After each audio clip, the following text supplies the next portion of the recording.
자신이 가지고 있는 가치관이나 세계관이 뒤흔들리지 않고는 가치관이 흔들리는 체험이 일어나지 않으면 사람은 변화되지 않습니다.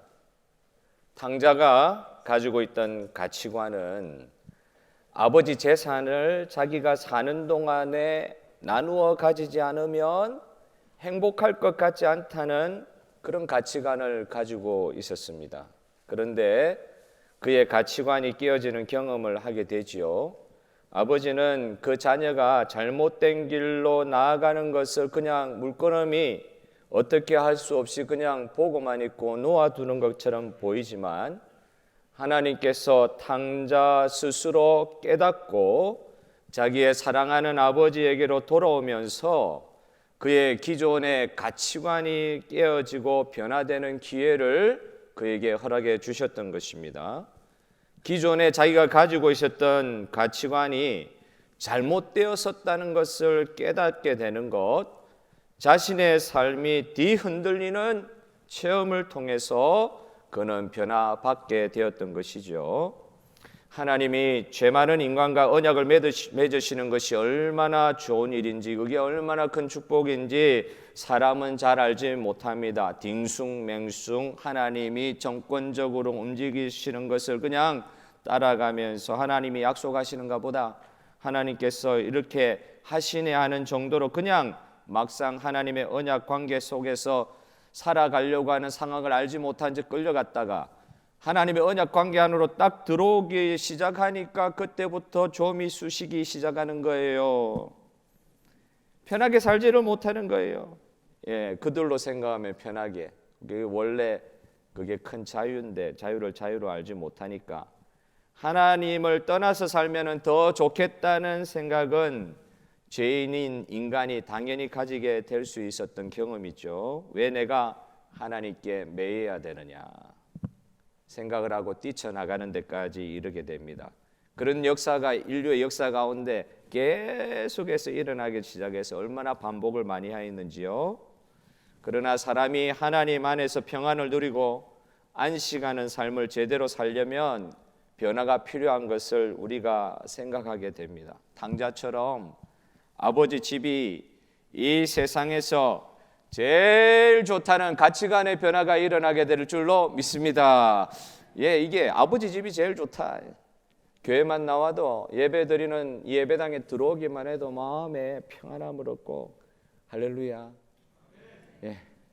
이렇게 예배당에 들어오기만 해도 맨날 보던 사람 그대로 앉아있네, 누가 왔나 안 왔나 이렇게 보는 게 아니고 예배당에 예배드리러 들어오기만 해도 내가 하나님의 집에 왔다, 성도들의 모임에 왔다, 공동체 가운데 속해져 와서 하나님을 예배하는 자리에 섰다, 이게 세상에서 제일 좋은 안식이다. 이런 가치관의 변화가 필요한 걸 느끼게 되잖아요. 그러나 사람은 하나님과의 언약 안에서 사는 것을 어떤 면에서는 지루해했지요. 죄성이 있으니까. 그래서 죄 많은 인간은 자신의 힘으로 언제나 무엇이든 하나님 없이 해보려는 생각이 너무너무 많습니다. 그러나 그러한 일들은 모두 실패로 돌아갔던 것이죠. 하나님과의 언약이 언제 제대로 이루어졌는가를 우리가 읽는 이 성경을 통해서 자세히 살펴보게 되면은 인간 편에서는 어떤 일이 하나님과의 언약 관계를 맺고 있는 인간 편에서는 어떤 일이 일어나야 언약이 제대로 이루어지느냐? 인간 편에서는 겸손, 회개, 자기 점검, 개인적으로는 공동체적으로 실패한 것들에 대한 부끄러움, 이 죄 많은 인간이 뭐 한다고 했는데 정말 부끄럽습니다. 한계가 보입니다. 무력합니다. 이런 실패한 것들에 대한 부끄러움을 하나님 앞에 솔직히 인정하는 순간들이 성경에 보면 하나님과 인간의 언약이 어떤 면에서 풍성하게 이루어지는 그런 장면들을 보게 되는 것입니다. 재성을 가진 인간이 이 언약을 이룰 수 있는 길이 없습니다.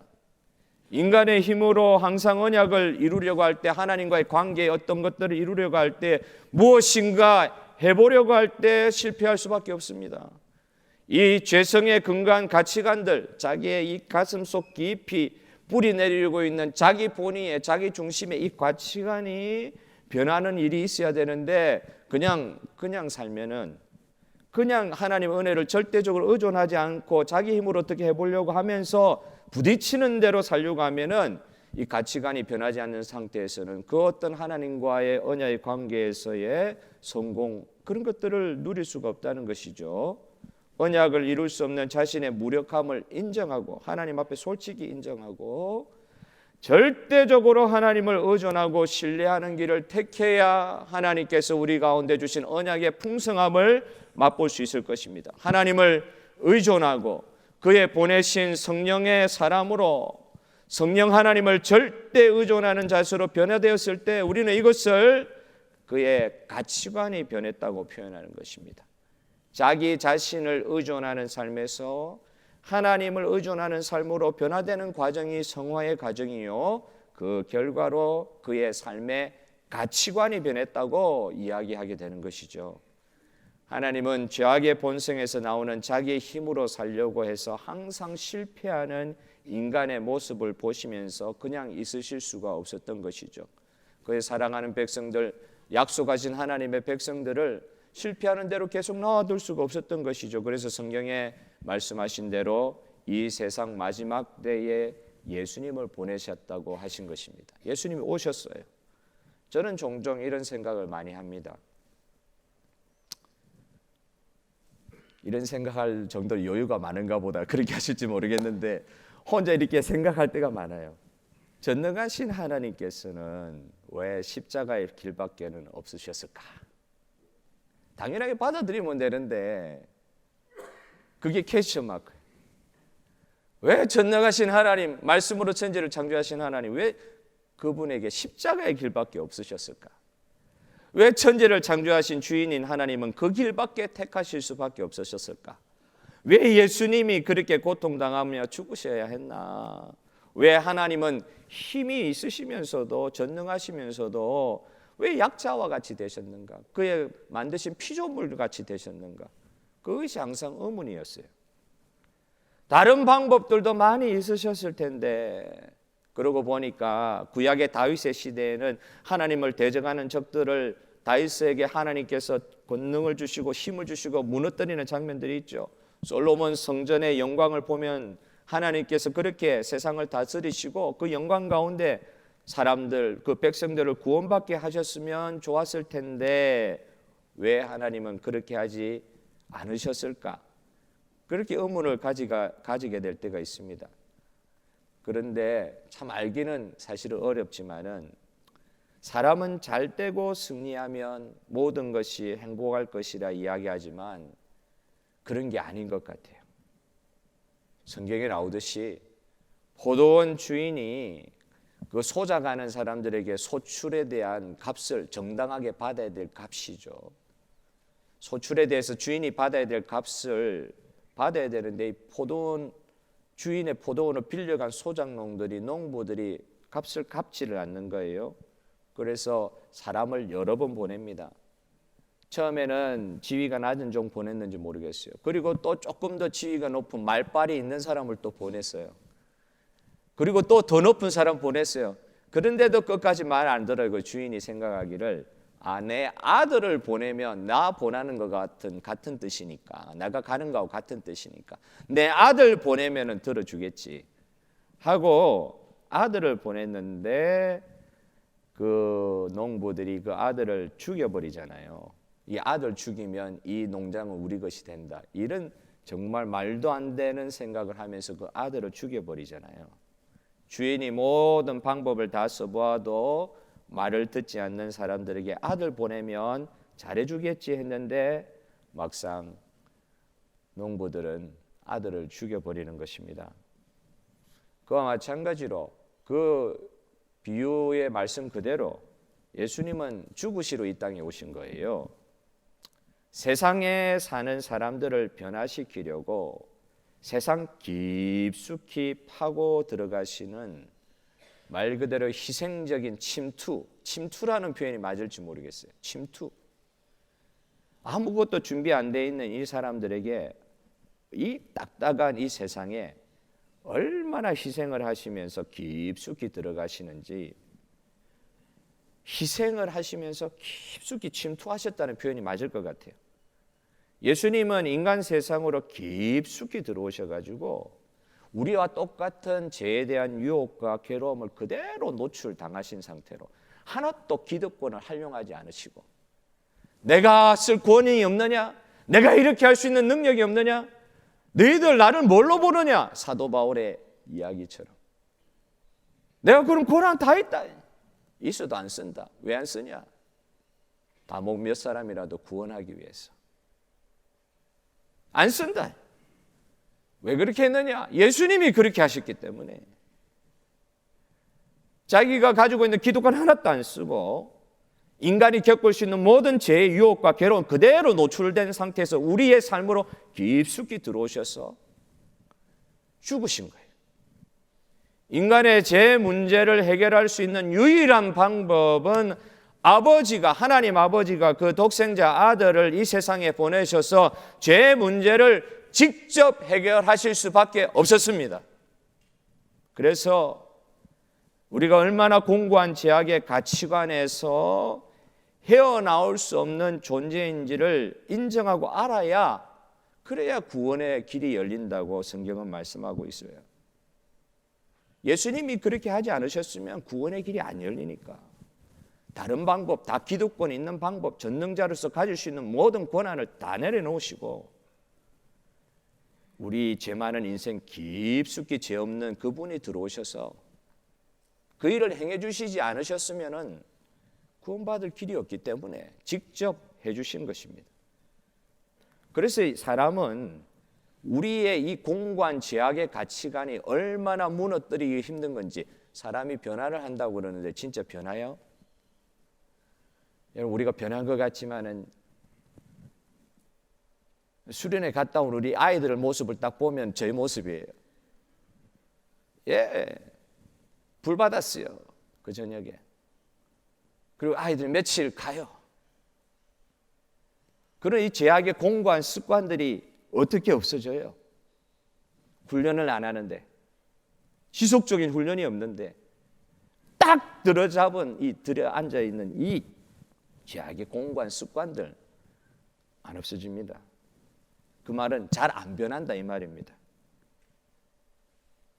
전도할 때도 우리는 이것을 너무 깊이 느끼게 돼요. 자기 죄 문제에 대한 자기 인식, 죄로 말미암는 죽음의 문제에 대해서 정말 좀 심각하게 생각하고 정확하게 생각하고, 어떤 면에서는 하나님의 거룩함에 압도당하는 두려움 같은 거, 그런 것이 없이 그냥 구원은 공짜입니다, 그냥 따라하세요, 이거 선물입니다, 공짜입니다, 제발 한번 믿어주세요, 제발 한번 교회에 한번 나와주세요. 근데 그때 뭐 나와주시는 거 그거 하나님, 그렇게라도 하나님께서 그를 인도하시면 너무 큰 은혜지만, 진짜 자기가 지금 이 죽음의 문제를 해결받고 영생의 은혜의 선물을 받게 된다는 사실에 대해서 깊이 있는 이 감사가 없는 이유는 자기 죄가 어떤 것인지에 대한 인식 전혀 없이 나는 괜찮은데 그냥 덧붙여서 야, 교회 나가면 이게 좋다더라 하는 그 정도의 설명을 듣고 그게 복음이라고 이야기를 하고 착각을 하게 되면은, 그러면은 죄에 대한 깊이 있는 인식이 없이 그냥 이 죄 문제 해결받았다는 것에 대한 놀라운 복음의 은혜에 대한 감격이 없이 신앙생활을 처음 그렇게 시작해가지고 만약에 끝까지 하늘나라에 갈 때까지 그게 전부다라고 생각하는 신앙생활 계속 한다고 하면은 그건 정말 안타까운 일이죠. 구원은 하나님께 달려있지만은 그건 너무 안타까운 거예요. 복음의 감격을 누리지는 못하니까, 성도로서. 홍정길 목사님이라는 분 혹시 아시는지 모르겠는데 한국의 유명한 목사님이죠. 뭐 4대 복음 4인방 중에 한 사람, 다들 많이 돌아가셨는데 지금 남아 계신 분이죠. 아직 살아 계세요. 이분은 김중곤 목사님의 수제자였어요. 김중곤 목사님 아실지 모르겠는데 한국 CCC의 파운더죠. 그의 복음적 영향력을 안 받은 교회 지도자들이 사실 없다고 해도 과언이 아닙니다. 그 김중원 목사님이 수제자였어요. 그 CCC 맨이었어요. 홍정민 목사님은. 그가 따른 전도의 방법은 이 CCC에서 나오는 사형리 전도 방법. 여러분 아시죠? 모르는 척 안 하시기를 바랍니다. 사형리 전도지를 한번 보셨을 거예요. 사형리 전도 CCC에서 하는 거잖아요. 그 방법을 평생 이렇게 전도하면서 얼마나 복음의 사람이었어요. 전도하는 사람이었어요. 그런데 그가 목회하면서 방향을 조금 바꿉니다. 뭘로 바꿨느냐? 이 CCC맨으로서 이 사형리로 전도하는 그 방법에서 우리 교회가 최근에 했던 그 전도 폭발의 복음 전문으로 전도의 방법을 바꾸는 일이 있었어요. 자기 남서울교회 담임하시면서. 왜 바꿨느냐? 그걸 간증하는 걸 한번 들었어요. 왜 바꿨느냐? CCC의 전도 방법이 잘못됐다는 건 아니다. 얼마나 많은 사람들이 사형리를 통해서 예수님의 복음의 세계로 들어왔는지 모릅니다. 그걸 거부하고 잘못됐다고 이야기하는 게 아니라 자기가 여기에 목회를 하면서 덧붙이고 싶은 게 하나 있더라. CCC의 사형리 전도 방법에서는 죄에 대한 정확한 인식, 물론 설명은 하고 있지만 자기가 어떤 고난의 상황, 고통의 상황, 죄로 말미암는 영벌의 상황 가운데 있는지에 대한 설명이 조금 부족한 듯 하더라. 그래서 죄에 대한 설명을 비교적 성경적으로 잘하고 있는 복음 전문들을 찾다 보니까 전도 폭발이라는 걸 발견하게 된 거예요. 이 목회자가 만든 거거든요. 제임스 케네디라는 목사님이 자기 교회 안에서 전도하는 방식으로 만든 거예요. 폭발이라는 말이 조금 부담스럽지만은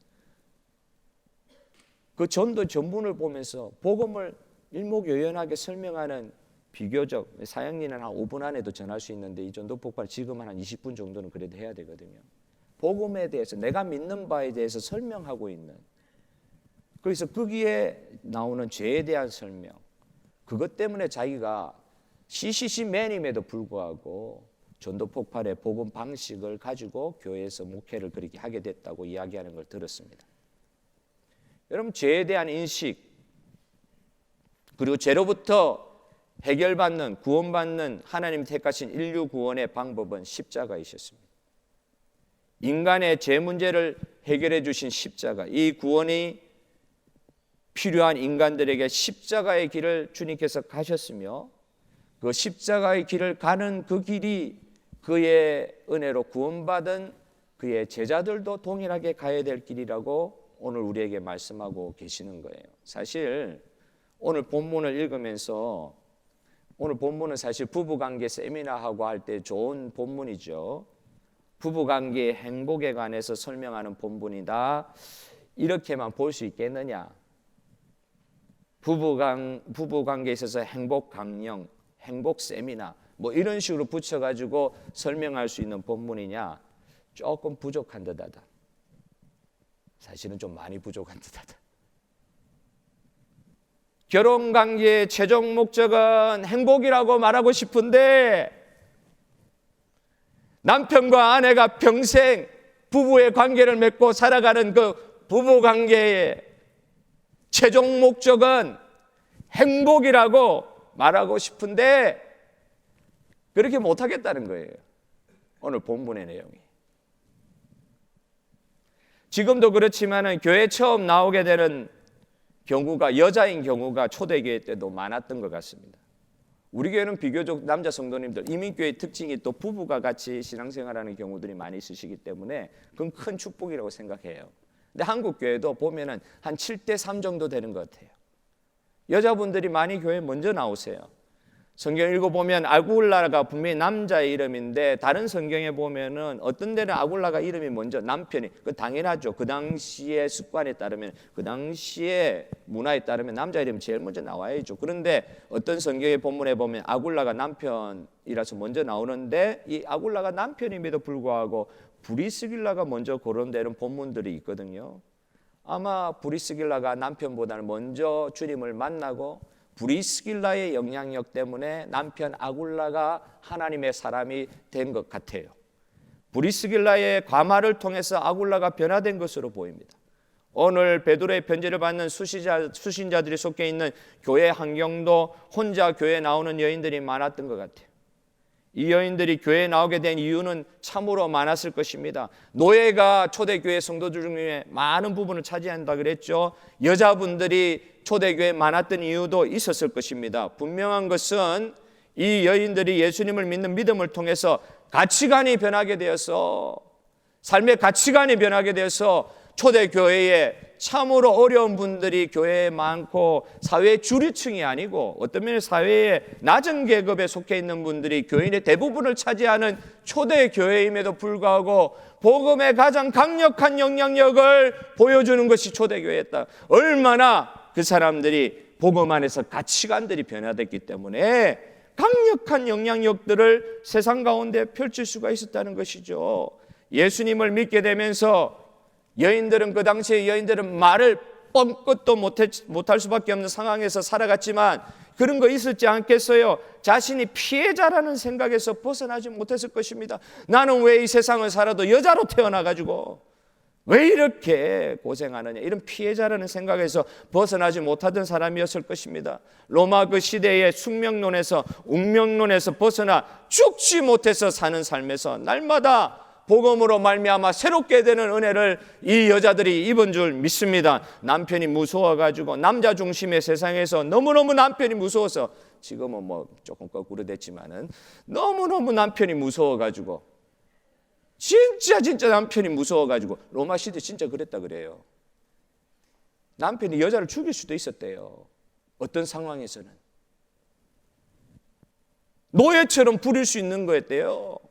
소유물이었대요. 그런 남자 중심의 세상이 무서워서 그렇게 숨지기면서 살다가 교회 안으로, 복음 안으로 들어오다가 예수 안에서 자유를 누리게 된 것입니다. 그런데 여기서 중요한 것이 있어요. 복음이 우리를 그 모든 제약의 속박에서 해결하여 준 줄, 우리를 그 족쇄에서부터 풀어준 복음의 능력이 있는 줄 믿습니다. 그런데 이 복음 안에서 이런 자유를 누리는 것이 혹은 방종을 낳거나 혹은 자기 교만이 되지 않아야 될 것인데, 복음 안에서 너무 큰 은혜를 받다 보니까 이게 오히려 이 잘못된 방향으로 나아가게 돼가지고 복음 안에서 자신이 누리는 자유를 그냥 머리로 가르치려고 하고, 말만 말하는, 이 세상을 변화시키는 예수님의 제자로서 사명을 감당하기 어려운, 말만 잘하는, 그냥 머리로만 가르치려고 하는 그런 상태에 만약에 이 여인들이 머물렀다고 하면은 이건 또 초대교회의 큰일이었을 거예요. 이렇게 됨으로 말미암아 예수 믿지 않는 남편들은 점점점 교회로부터 더 멀어졌을 것입니다. 아내가 교회 나가기 시작하더니만 말을 너무너무 잘하게 됐어. 그래가지고 변화받는 남편은 없어요. 아내가 교회 나가더니만은 너무너무 자유롭게, 그전에는 조금 이렇게 경직된 삶을 살더니만 너무너무 자유롭게 돼가지고 그냥 그것 때문에 남편이 감화를 받아가지고 교회 나온다?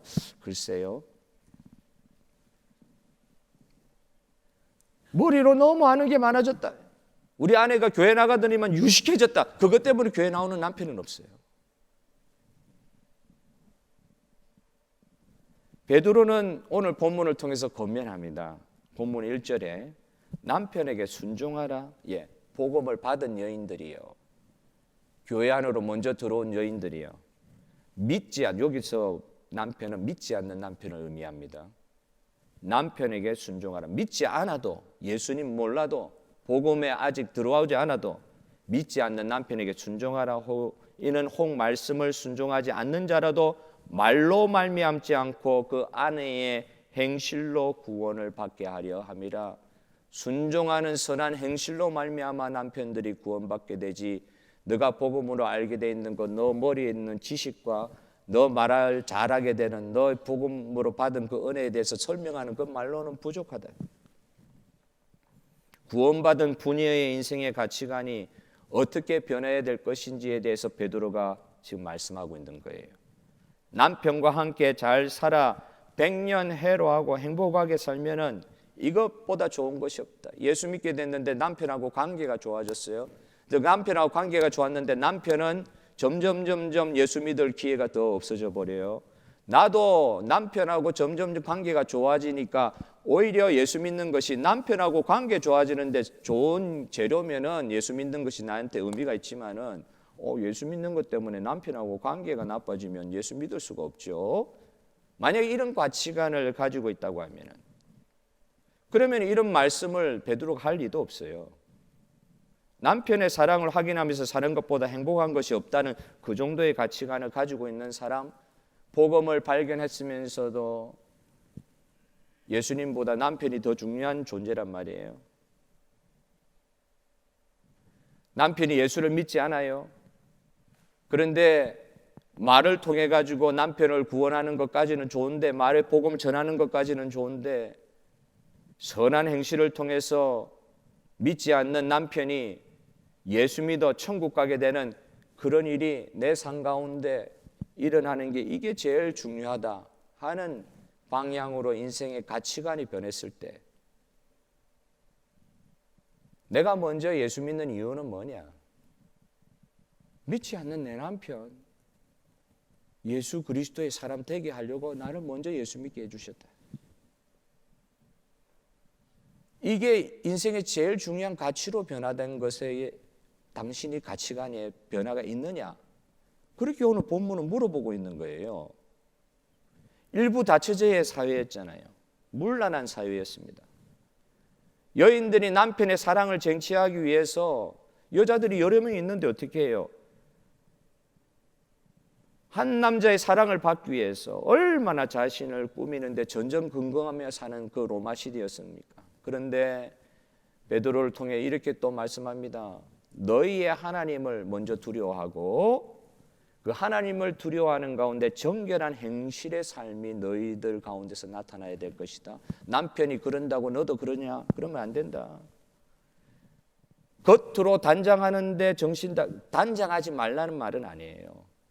여기 비교급으로 딱 비교시키는 것은 단장하지 말라는 뜻이 아니라, 외부로 단장하는 것보다는 내부로 단장하라는 말에 그 핵심이 있어요. 이 말씀에는 단장하지 말라는 말이 아니에요. 오직 마음에 숨은 사람을 온유하고 안정한 심령에 썩지 아니할 것으로 하라.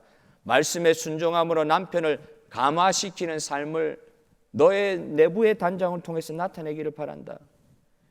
예수 믿는 부녀는 꾸미지도 말고 더럽게 해다니라, 이런 말씀한 것이 아닙니다. 외면보다는 내면의 성령 충만의 증거인 온유함과 안정감, 정결한 마음의 상태, 무엇보다도 하나님을 두려워하는 마음의 자세를 가지고 남편에게 선한 삶의 영향력을 끼치라. 예수 믿어서 모든 인생의 굴레에서 벗어나게 되었다고, 자유하다고 말로 풀어내는 어줍잖은 자기 확신으로 가득 차 있는 가마가 없는 빈 깡통 같은 믿음이 아니라, 말 너무 많이 하면 빈 깡통 되더라고요. 말을 담을 수 있는 게 없이 그냥 다 나가버리는 게. 빈 깡통이 요란하다 그러잖아요. 말로 풀어낼 수 없는 어줍잖은, 이 말로 풀어내려고 하는 그런 어줍잖은 자기 확신, 이 빈 깡통 믿음을 만들어내는데, 진짜 예수님을 통해서 구원받고 복음의 가치관으로 변화된 부녀들은 남편이 예수 믿지 않고 남편이 그렇게 자기를 혹독하게 다루어도 그 안에 내면의 단장으로 말미암아 진정한 변화가 이렇게 자기를 통해서 나타나면서, 그걸 남편이 보면서 말로 전해지는 그 복음에 덧붙여 복음의 역사가 나타나는데, 이 내면의 여인의 단장함이 역할을 하기 시작하는 것이죠. 내면의 단장을 통해 가지고 남편이 변화받게 될 것이라 베드로는 지금 성도들에게, 특별히 여인으로서 혼자 교회 들어온 성도들에게 도전하고 있습니다. 예수님을 믿는 믿음으로 가치관의 변화가 일어난 부부를 오늘 성경은 밝히고 있는데, 여인만 그러냐? 남편도 마찬가지다. 7절에 보시면은 아내를 더 연약한 그릇이요 또 생명의 은혜를 함께 이어받을 자로 알아 귀히 여기라. 사실 이 말씀은 그 시대 상황에 비추어서는 혁명적인 말씀입니다. 여자가 당연히 약하다고 생각하고 여자를 아무렇게나 이용해 먹던 그 시대의 잘못된 흐름에 결연히 맞서서 진짜 예수를 믿게 된 남편들이여 남자여 여자를 아무렇게나 이용해 먹던 그 시대의 흐름을 따르지 말고 여인을 아끼고 보호해야 되는 존재로, 함부로 대하면 안 되는 존재로, 엄연히 하나님의 형상을 가지고 지어진 존재로, 어떤 면에서는 남편의 입장에서는 아내를 더 앞장세우고 더 아끼고 더 돋보이게 만드는 그런 존재로 아내를 사랑하며, 에베소서의 말씀에서는 무조건 이 말씀을 이용할 때 남편들 야 복종하라 했지? 복종해야지 이렇게 하시는데 천만의 만만의 말씀, 그 뒤에 있는 말씀 더 깊이가 있어요. 남편들이 아내를 사랑할 때에 예수님께서 교회를 사랑하듯이 사랑해라. 무슨 말이냐? 목숨 내놓고 사랑해라 이 말입니다. 이 말하면서도 너무 부담스럽습니다. 목숨 내놓고 사랑해라. 복종하라고요. 아내를 사랑하는데 네 목숨 내놓고 사랑할 수 있겠니? 예수님이 교회를 사랑하셨듯이.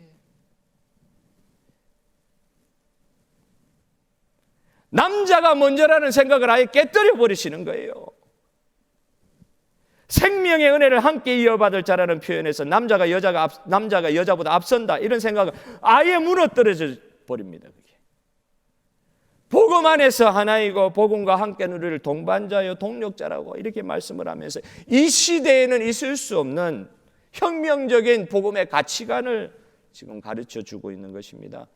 다른 말로 사람이 웬만하면 안 변한단 말입니다. 안 변하는데 복음이 우리 삶 가운데 들어오니까 삶의 가치관이 변하다 보니까 그 시대에는 생각할 수도 없었던 모든 기득권을 다 사용할 수 있는 남자에게서 그 기득권 다 내려놓게 하시고 모든 것에 다 피해자라고 생각하는 여자들의 그 피의식을 복음 안에서 완전히 내려놓게 하시고 복음 안에서 엄연히 내 남편 보는데 내 남편이 주인이다 할 때 그 주인을 대하는 남편을 대하는 방식이 주인은 주인인데 너무너무 불쌍한 주인이에요. 예수님을 몰라서 지옥에 떨어질 너무너무 불쌍한 사람, 내 남편. 그러니까 그 남편에 그렇게 억눌려서 살면서도 나는 맨날 그 남편에게 폭력으로 피해받는 피해자라는 생각을 하면서 예수 믿고 변화된 그 여인은요, 진짜 변한 거 하나도 없이 폭력에 시달리면서도 억압에 시달리면서도 남편이 너무너무 불쌍한 거예요. 남편이 지옥에 떨어진다 생각하니까 너무너무 불쌍한 거예요. 내가 진짜 해야 될 일은 우리 남편이 내 좀 사랑 더 해줘가지고 나도 좀 행복한 감정 느끼면서 사는 거, 이 정도 생각하다가 하면서 살았는데 아니다. 가치관이 변하다 보니까 믿지 않는 남편 구원시키는 일, 구원받게 하는 일, 이게 내 인생의 최대 목표가 돼버린다. 우리가 예수 믿는 믿음으로 어떤 일이 일어납니까? 가치관이 변하는 역사가 일어날 줄로 믿습니다. 세상의 끝에 덧붙여가지고 세상의 삶을 더 윤택하게 사는 방법을 알려주는 것이 기독교의 복음이 아니다. 예수님의 복음은 세상에 사는 그 세상 사람들의 가치관을 바꾸어가지고 잘못된 길에서, 어둠의 길에서 생명의 길, 영생의 길로 바꾸어주는 그런 가치관을 우리 예수 믿는 사람들은 누리게 돼 있다. 여러분 아멘 하시기를 바랍니다. 예수님 때문에 가치관이 변한 거예요. 아니다 아니다 그러시는데 여러분 오늘 그 아니다 아니다 하는 그 가치관이 변화되는 시간이 되기를 바라요. 진짜 변했다니까요. 우리가 잘 지금 누리면서 살지 못해서 그렇지 진짜 변했다니까요. 전에 섬기던 교회에서 어느 할머니를 만났는데 남편에게 너무 학대를 많이 받아가지고 그 학대받은 그런 장면을 여러분한테 뭐 이렇게 재미로 들려드리고 싶지 않아요. 상상 이상의 학대를 뭐 여자 문제부터 시작해가지고 이분이 교회 나오면서 하는 말이 그렇습니다. 내가 그 인간하고 함께 천국 간다는 거 상상도 못할 저주입니다. 남편이 얼마나 힘들겠으면은 그 사람하고 같이 가는 천국이라면 나는 안 갈란다. 할머니의 평생 한 많은 그 인생에 이해가 되는 부분도 있지요. 이해가 되는 부분이 있어요. 얼마나 당했으면. 자식 때문에 사는 거잖아요. 자식 때문에. 그러나 그 할머니가 진짜 예수 그리스도의 복음 안에서 구원의 은혜를 누리게 되면은 그 할머니 이런 참으로 어려운 상황에서도 변화시켜 주실 우리 주님을 믿습니다. 예수님의 은혜 때문에 그 할아버지도 용서하게 되는 거예요. 진짜 원수죠, 원수. 원수가 따로 있는 게 아니에요. 그 안에 있어요. 집 안에 있어요. 진짜 예수님 은혜 때문에 말로 다 할 수 없는 그분도 용서하게 되는 것이 맞습니다. 그게 맞아요. 안 된다고 그러는데 안 되는 거 어려우니까 안 된다고 이야기하는데 용서하는 게 복음의 은혜 받은 사람의 가치관의 변화인 줄 믿습니다. 그 맞아요. 가치관이 변하는 거예요. 어떤 가치관으로 변합니까? 자신을 괴롭힌 폭군 남편이 아니라 여러 처첩을 두었던 무책임한 한 남자가 아니라 아버지 하나님의 집에서 멀어진 정말로 탕자와 같이 잃어버린 영혼으로 그 눈에 보이게 되더라. 할머니의 가치관이 변하게 되는 것입니다. 예수 믿고 하도 교회에 나가 열심히 부인을 보고 어떤 남편분이 이렇게 부인을 몰아치지요. 목사가 네 남편이냐? 여러분, 목사가 좀 잘생기기라도 했으면 얼마나 힘든 상황이 벌어졌겠어요. 그래서 네 그래 어떻게 그래 교회 잘 나가나 싶어가지고 한번 교회를 따라 나왔다는 것이죠. 뭐 그 목사 있는데 그 목사 얼굴이나 한번 보자. 그 목사가 잘 안 생긴 것이 하나님의 은혜인 줄 믿습니다. 남편이 교회 한번 나와보고 안심을 했다고 하는 그 웃지 못할 해프닝이 있다는 것이죠. 예, 목사가 잘생겨가 교회 나가는 줄 알고 의심해가지고 남편이 그렇게 교회 문턱을 넘었는데 그 남편도 구원받은 줄 믿습니다. 어떤 경우는 막 때리는 경우가 있습니다. 손으로 때려야 때립니까? 언어폭력 얼마나 심합니까? 교회 왜 나가냐고 정신 수양하러 나가는 것, 마음의 평안을 가지고 들어와서 가정을 잘 돌보는데 교회 나가는 것이 조금이 도움이 된다고 생각하니까 내 교회는 보내줄게. 그렇게 남편들이 생각을 할 수가 있죠. 그러나 남편이 또 이야기합니다. 그러나 정도가 지나치면 너 그냥 교회 나가야지. 광신자 되면은 도가 지나치면 그때부터 나 용서 못해. 남편이 으름장을 놓습니다. 남편이 경제권을 모두 가지고 있는 아내는 아무것도 할 수 있는 것이 없이 남편의 허락이 없이는 아무것도 할 수 없는 자기의 처지 치욕을 견디면서도 숨어 신앙생활하는 자매들이 있을 수 있습니다. 그렇다 하더라도요, 무엇이 가장 중요한지에 대한 가치관이 변했으니까 자기를 부인하고 자기를 낮추고 자기를 내어주면서까지 그 가족을 예수님께로 인도하는 삶을 살려고 노력하는 게 복음으로 가치관이 변한 성도의 삶이더라. 예수님은 지금도 옛날만 그러신 게 아니에요. 지금도 2000년이 지난 지금도 성령 안에서 예수님은 지금도 자기를 따르는 모든 사람으로 하여금 자기를 부인하고 자기 십자가를 지고 자신이 예수님이 피로 사신 새로운 공동체에 속하였음을 분명히 알고 생활하도록 부르시고 계십니다. 지금도 도전하고 계시는 거예요. 말씀을 통해서. 우리 삶에 진짜 중요한 것이 무엇입니까? 예수님의 부르심을 추구하는 삶을 살고 계십니까? 아니면 육체에 금방 없어져 버릴 일시적인 행복을 추구하는 삶을 최고의 가치로 두고 살고 계십니까? 요즘에는 아내보다 남편이 교회에 먼저 나오는 경우도 많으신 것 같아요. 남편들이 매 맞는 경우도 제가 들은 적이 있습니다. 있어요, 진짜. 뭐 꼬집히기라도 해요. 근데 얼마나 아픈지 모릅니다. 또 오해는 하지 마시길 바랍니다.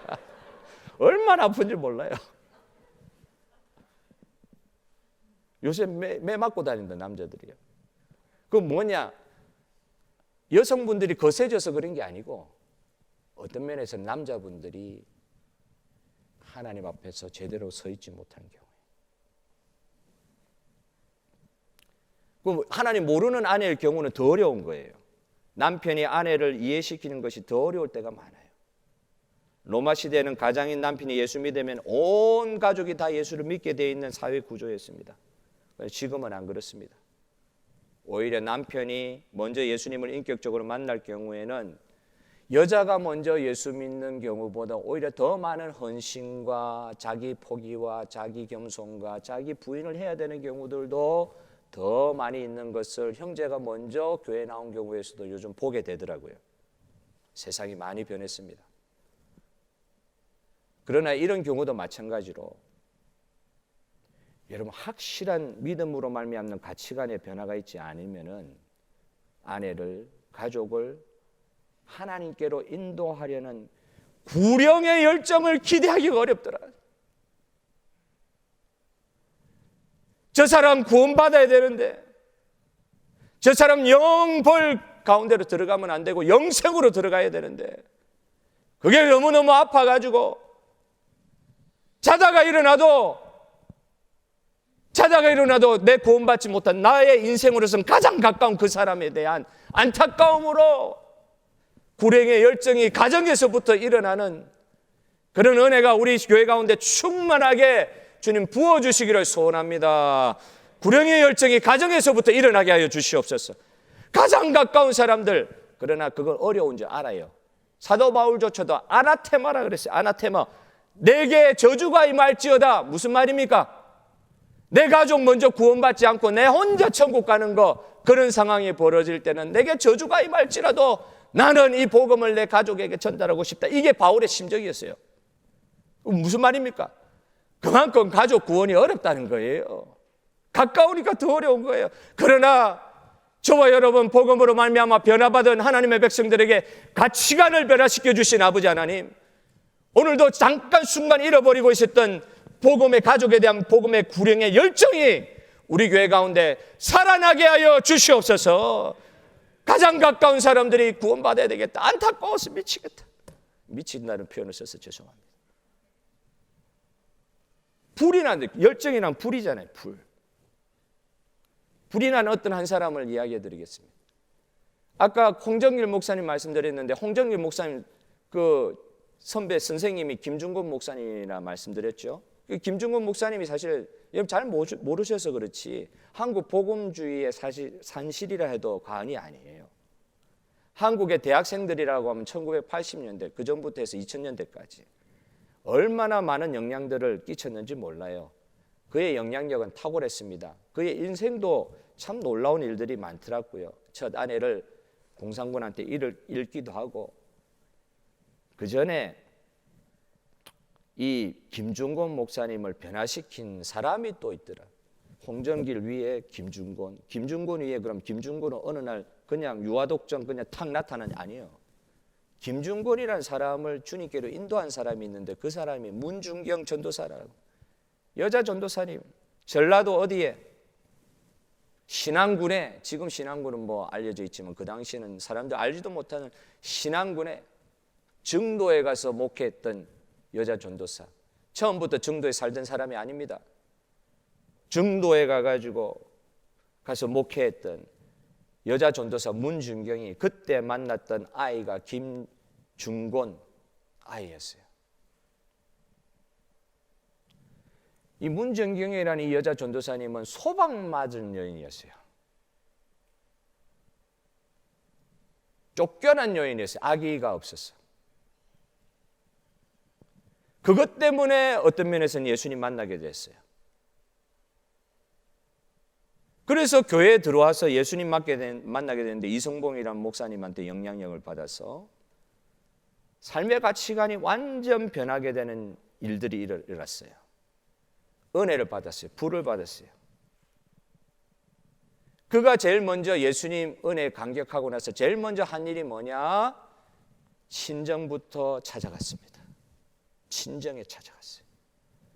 근데 그 아버지 대노하는 건 말로 다 할 수 없는 대노, 그 당시 유교 집안에 그냥 쫓겨났죠. 그 길로 쫓겨나가지고 신학교 가는 그런 상황까지 제가 보았는데요. 친정 식구들 구원하고 싶어서 은혜 받자마자 친정 식구들한테 쫓아간 거예요. 쫓겨나가지고 그 시댁에서도 쫓겨났지만 친정한테도 쫓겨난 거예요. 예수 믿는 것 때문에.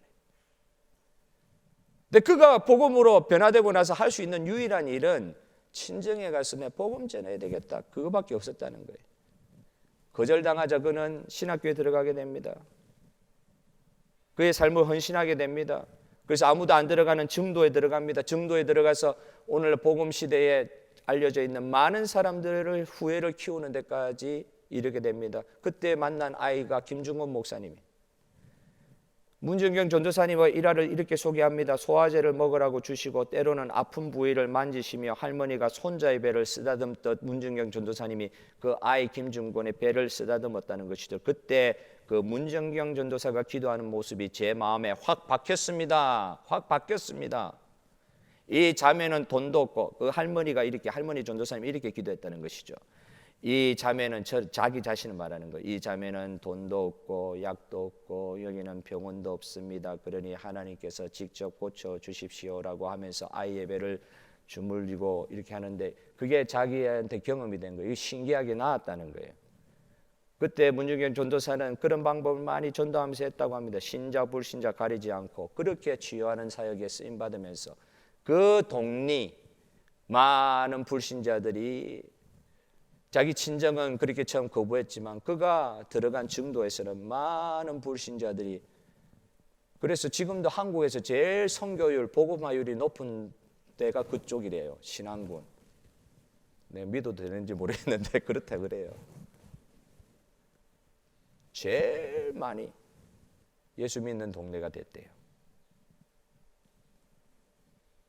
소방 맞은 한 여인이 복음에 감격해가지고 가치관이 변화돼서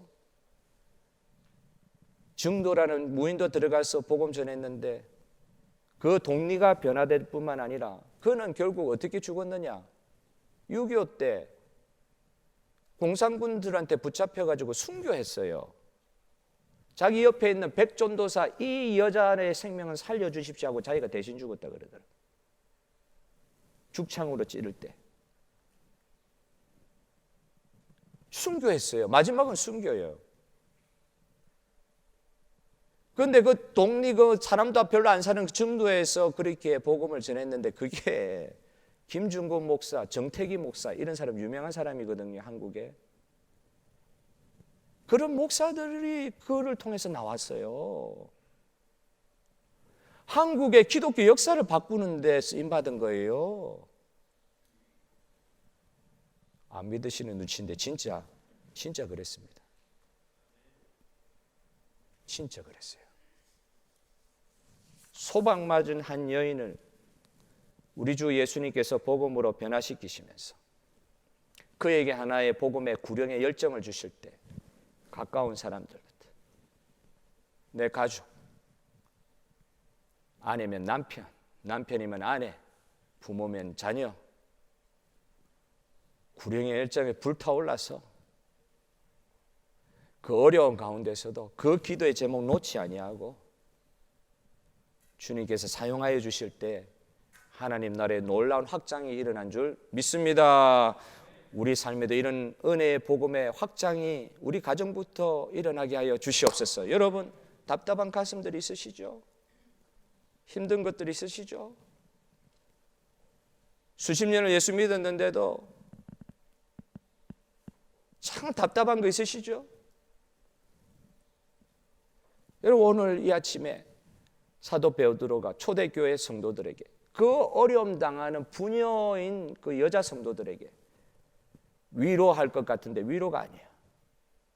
진정한 위로, 복음으로 말미암는 가치관의 변화의 위로를 선포함으로 초대교회에 불같은 구령의 열정이 일어나게 하시고 그 초대기의 뜨거운 구령의 열정으로 말미암아 오늘 저와 여러분이 이 자리에 있는 줄 믿습니다. 바라옵고 원하옵기는 시드니 중앙장로교회도 그런 구령의 열정으로 성령의 은혜로 충만한 교회가 되게 하여 주시옵소서. 마지막 때에 가장 가까운 사람들의 영혼 구원을 위해서 기도하는 교회가 되게 하여 주시옵소서. 이게 당연하다고 생각하지 않는 교회 되게 하여 주시옵소서. 그냥 있는 이런 상황이 당연하지 않다고 생각하게 하여 주시옵소서. 주변에 예수 믿지 않는 사람을 당연하게 받아들이지 않게 하여 주시옵소서. 저 사람도 주님의 구원의 은혜를 받아야 될 사람으로, 나와 함께 천국 가야 될 사람으로 같이 그들을 주님께로 인도해 드리는 구령의 열정으로 사로잡히는 우리의 삶이 되게 하여 주시옵소서.